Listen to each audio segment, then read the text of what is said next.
This is the story of a deadly sniper who can kill any enemy, even in the darkness. Earlier, he was an ordinary physics teacher, but one day such an incident happens in his life, which changes everything, and he becomes a lethal sniper. The story begins in the Ukrainian forest where we see a couple is happily enjoying their life alone, using eco-friendly systems and avoiding the modern world. The man in this couple is named Mykola, and his wife's name is Nastia. Nastia is a wood carver who carves beautiful wooden sculptures and also sketch wildlife. Mykola is a physics teacher who teaches physics at a nearby school. All the students in his class study well and like him very much, except for one, whose name is Ivan. Ivan always disturbs the class. He doesn't like Mykola. He even threatens Mykola to leave school, but Mykola ignores him. Mykola is a calm-natured teacher and is only interested in teaching. Since Mykola lives in the jungle where he doesn't have a TV or radio to listen to any news. One day, when Mykola comes to school, he heard a news on TV during break time that protesters are being killed in Ukraine and Russia has occupied some parts of Ukraine. After that, in the evening, Mykola goes home and spends happy moments with his wife. Actually, his wife is pregnant and he wants to give birth to her in this peaceful environment. That night, his wife gives Mykola a statue of an angel that she made herself and says, "Always keep it with you, it will protect you." Next morning, like every day, Mykola said goodbye to his wife and set off on his cycle to school. On the way, he saw some soldiers smoking cigarettes. They don't look like Ukrainians, but Mykola doesn't pay much attention to them and moves forwards. As soon as he reaches the school, he sees that the entire school is empty. Seeing this, he starts wondering where all the children have gone. Just then, he watches the news on TV, which reports that the previous night some Russian soldiers attacked Ukraine and had entered their area. At that moment, he realizes that the soldiers he saw on the road earlier were Russian. Fear rushes through his body. Now he begins to worry about his pregnant wife. Without wasting a second, he rushes back home on his bicycle as fast as he can. But by then it is already too late. When he reaches home, he sees two Russian soldiers brutally beating his wife. Mykola tries desperately to save his wife, but the Russian soldiers attacked him too. They beat him brutally. Mykola is helpless because those Russian soldiers is holding guns. They threaten to kill them both. With tears in his eyes, Mykola begs them not to hurt his wife. He pleads for her life. But one of the soldiers loses control. In a fit of rage, he sets Mykola's house on fire. Seeing her home burning, Mykola's wife is filled with anger. She picks up a stone and runs toward the Russian soldiers to attack them. But then one of the Russian soldiers shoots her. She dies on the spot. Mykola is frozen in shock. He rushes to her, holds her body in his arms, and begins to cry uncontrollably. All night long, Mykola lies beside his wife's lifeless body, unable to move, trapped in pain and shock. The next day, Ukrainian soldiers arrive at the scene. They understand immediately that Russian soldiers killed her. After checking their identity, the soldiers dig a grave in the ground and gently bury Mykola's wife. After his wife's death, Mykola is completely broken. He has lost everything. There is no one left for him in this world. Now, only one feeling remains in his heart: revenge. He wants to avenge his wife's death. So Mykola begs the two Ukrainian soldiers to take him with them. He wants to join the army and fight. The soldiers agree and take Mykola with them to the army base. Before leaving, Mykola returns to his burned home. Among the ashes, he finds same angel statue that his wife had given him last night. It is the last memory she left behind. And with that memory in his heart, Mykola walks toward a new path, one shaped by loss, pain, and war. When they reach the army base, the Ukrainian commander refuses to recruit Mykola because he suspects that Mykola might be a spy. The commander does not trust him and believes he could be working for the enemy. However, Mykola explains that he is not a spy. He tells the commander that the Russian soldiers killed his wife. Because of this tragic loss, he wants revenge and wishes to fight against the Russians. He says that he wants to defend his country and serve in the army. After listening to him, the commander begins to believe that Mykola is telling the truth. Finally, he decides to accept him into the army. From the very next day, Mykola's tough military training begins. At the army camp, Mykola is also taught how to assemble a rifle. However, he is very slow at it because he has never even held a gun before. Seeing this, the commander begins to doubt him and thinks that Mykola may never become a good soldier. Despite this, Mikola puts all his focus and determination into his training. Slowly, he starts learning. Day by day, he improves significantly and becomes much better than before. One night during training, Mikola tells his commander not to call him by his real name because his code name is Raven. Hearing this, the other soldiers start laughing at him. The commander then tells him that a code name is not given so easily. It must be earned through hard work, discipline, and bravery. Mikola does not take these words negatively. Instead, he becomes even more determined and begins working harder than ever to prove himself. One day, during a meeting, the commander tells everyone that they are short of snipers. He asks the soldiers how many of them want to become snipers. Hearing this, a few soldiers immediately stand up. Mikola also stands up because he wants to become a sniper as well.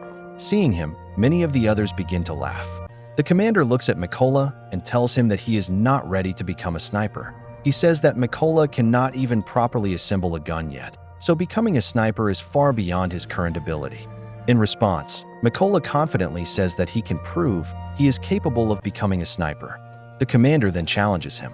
He gives him an AK-47 and tells him to disassemble and reassemble it within 20 seconds. To prove himself, Mikola blindfolds his eyes. Quickly and confidently, he takes the AK-47 apart and puts it back together in just 18 seconds.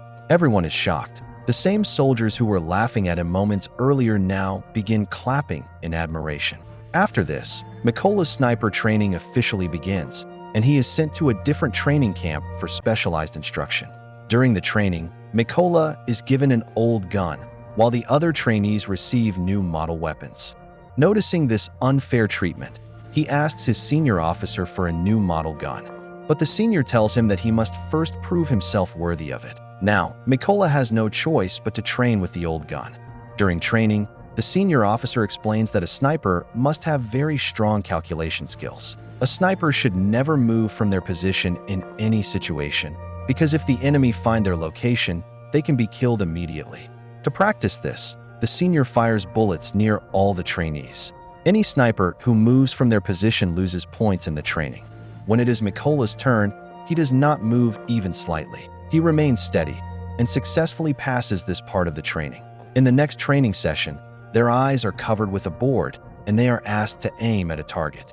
This is because in real situations, they might only see the enemy once. When Mikola takes his shot, he misses the target.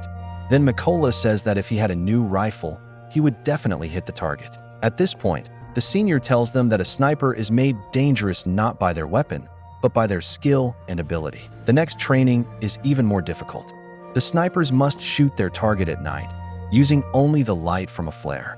When the senior fires the flare into the sky, some snipers fail to hit the target. Most of them fire their shots quickly, but Mikola does not shoot immediately. Actually, in the flare's brief light, Mikola carefully calculates the distance to the target in his mind. When he finally fires, his shot is absolutely perfect. His senior and fellow trainees are shocked, because hitting such a perfect shot in darkness is extremely difficult. Mikola continues to dedicate himself completely to his training. Finally, the day of the results arrives. The colonel salutes him and announces that he has secured first position. After a few restless days later, Colonel comes and tells Mikola to pack your gear. We've got a mission.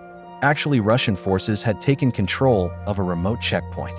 They need to go there and take control. Mikola's team quickly reaches the location. They take positions and prepare for the operation. The team is about to engage the Russian soldiers, but then a vehicle appears in the distance, moving toward the checkpoint. The colonel immediately told not to shoot. On the other hand, the Russian soldiers stop the vehicle and begin checking the passports of every person. Once everything seems fine, the soldiers allow them to go, but they keep the passports. Passengers ask for their passport back. The Russian soldiers beat them badly. Seeing the condition, the colonel ordered their team to open fire, and in one swift move, all the snipers took out these Russians, and the team successfully secures the checkpoint. That's how Mikola complete their first mission. In the evening, when Mikola and his team returned to base, Mikola noticed many of his comrades were missing. When he asked, he found that they had been deployed to another mission. Next day, Mikola finds that their friends who went to another mission, they were killed by a Russian sniper, the most ruthless sniper in the Russian army. After seeing his companion die, Mikola becomes very sad. A few days later, Mykola and the colonel go on their next mission. After reaching the location, Mykola plants mines on the road where the enemy is expected to pass, and then he hides in ambush with the colonel. After some time, a few Russians arrive, and Ivan is among them. Ivan was the same student who used to disturb the class, but now he had joined the Russian army. When the colonel gives the order to shoot, Mykola becomes restless for a moment after seeing Ivan. He does not want to kill him, but controlling his emotions, Mykola fires. The very next moment, there is a huge explosion, and all the Russians are killed in it. After everything is under control, the colonel asks Mykola, "When I gave the order to shoot, what were you thinking?" Mykola replies that one of the Russians was his student, and he did not want to kill him. The colonel explains that he should not feel guilty because Ivan chose his own path by joining the Russian army. He tells Mykola to focus on the mission.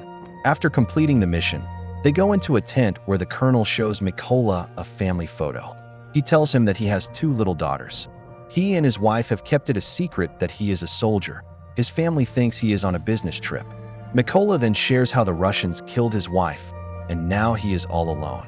The next morning, Mykola and the colonel hide in a grassy field, watching for enemies. They had received information that a group of Russian soldiers would pass through that route. After some time, they see 2 Russian soldiers. They were part of the team and seem to be waiting. Then Mykola realizes that these are the same men who killed his wife. Seeing them, Mykola becomes extremely angry. He asks the colonel for permission to shoot them, but each time the colonel refuses. Now Mykola is losing control because the men who destroyed his life are standing right in front of him. He feels that he may never get another chance to kill them. Unable to control his emotions any longer, Mykola fires his gun. The bullet hits one of the soldiers, and he dies on the spot. But the bad part was that the gunshot revealed their position to that deadly Russian sniper named Siri, who had been hiding all this time. Colonel shouted at Mykola, "What have you done?" Actually, the colonel already knew that the Russian sniper Siri was nearby, so he began searching for him. But before he could locate Siri, Thursday Russian sniper gave a headshot, killing the colonel instantly. At that moment, Mykola realized the huge mistake he had made. Because of him, the colonel had lost his life. He also understood that the Russians now knew their location. Meanwhile, Russian soldiers opened heavy fire and started bombing Mykola's position. Seeing the situation worsen, Mykola decided to go back. He lifted the colonel's body and making his way straight back to his base. Mykola was deeply saddened by the colonel's death. He blamed himself for it and felt responsible. Swearing that he would avenge the colonel's death, he was determined not to let it go. Just then, he got information that some Russian snipers were nearby. So he quickly changed his dress and hid in a field, trying to locate them. Mykola took a shot and killed one sniper. But before he could react, another Russian sniper attacked him, and a bullet grazed his hand. Despite the pain, Mykola didn't give up. He stayed calm and managed to take down the second sniper as well. Mykola is now injured, so he goes to a secret underground base to rest. After some time, he received a call from a major. He told Mykola that we had found the sniper who killed the colonel. "You must come to base." After packing his gear, Mykola reached the base in just a short while. The major briefed them the sniper who killed their colonel is named Siri. He is one of Russia's best snipers and has taken out many of their soldiers single-handedly. So underestimating him would be a grave mistake. The major explained that whenever Siri kills Ukrainian soldiers, he records videos of it and sends them to us.